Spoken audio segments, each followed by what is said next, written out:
Hey, welcome back to Veggie Mike Ellis on YouTube. I'm Veggie Mike Ellis on Instagram, and on mikesgarden.moonfruit.com is the website. Today I want to talk about speciesism.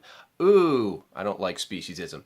The idea that one species is somehow superior to the other. Of course, humans are the ones that we practice it. We're superior to these other species. That's why we can somehow use them as a resource, treat them like objects. They don't have any kind of moral value in our legal system.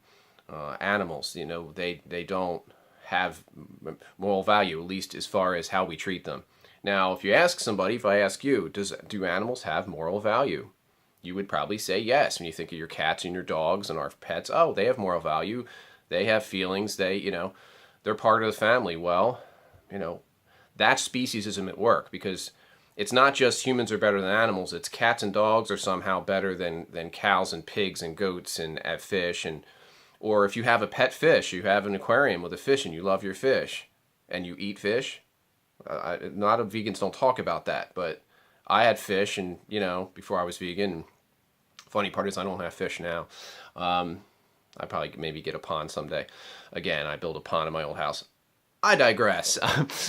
But the idea of speciesism, it's discrimination. It's simple. It's discrimination. Just like racism is discrimination of one race over the other. This race is somehow superior to the other race. Just like sexism, somehow this gender is superior to the other. Classism, rich people are better than poor people. Same idea. Speciesism, somehow humans are better than non-human animals. That's the best way to put it. And or your cats and dogs and pets are better than the cows and the other animals that we eat. It's discrimination, pure and simple. So think about it that way. We practice speciesism, systematically. That's why I'm vegan, and that's why so many other people are becoming vegan now, and so many people are. It's such a huge growing movement, because it is. We need to abolish speciesism, just like we abolished. Well, we haven't abolished racism or sexism or classism yet. I guess you can't. It's hard to abolish a feeling or an idea, even if it is negative. But we have to abolish the systematic practice of it. We abolished slavery. There's no government on the face of the planet that's like, yeah, slavery, woohoo! I mean, I know it still exists, unfortunately, but it's not approved, stamped and sealed and signed and delivered and go to the store and buy it. We had to end slavery, and now we have to end the slavery of these animals and the exploitation of them, treating them like objects. They have moral value. They're not objects and a resource for us to use.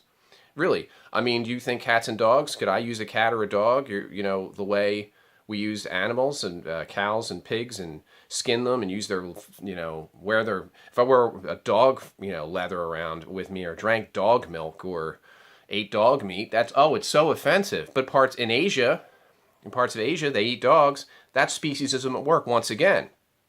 Because you're saying in this part of the world, the humans decided, because they just made it up, because that's just like racism. Whatever race you want to hate, you can hate.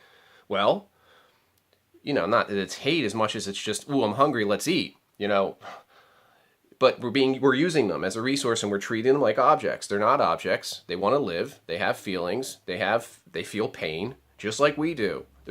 Explain to me the physiological difference between how these animals feel pain, their nerves, and how it connects to the brain, and how we feel pain. It's the same. So, enough is enough. Vegan, that's the only answer. Vegan is the only answer. And by the way, it's incredible for your health. It could end world hunger, solve our climate crisis, change, or at least put a huge dent in it, since it's a bigger problem than transportation. And they don't, nobody's talking about that, of course, except for vegans. So, speciesism, it has to die. It's pure and simple. It has to go. Again, I don't know if it's going to just die like racism hasn't died yet. I think about racism, it hasn't died yet, but the practice of it systematically by governments and businesses and all of us has to stop. Just like slavery had to die, and the legal, mistreatment of women where they couldn't vote and they were basically property traded like cows had to stop. Unfortunately, that still goes on in parts of the world, but not in the developed world, if you want to call it that. It's probably not the best term, but. That being said, speciesism, it has to die. That's the problem. That's the heart of the matter. Animals have moral value, and they need to be treated as such. Enough is enough. Thanks for watching. Go vegan. Thanks.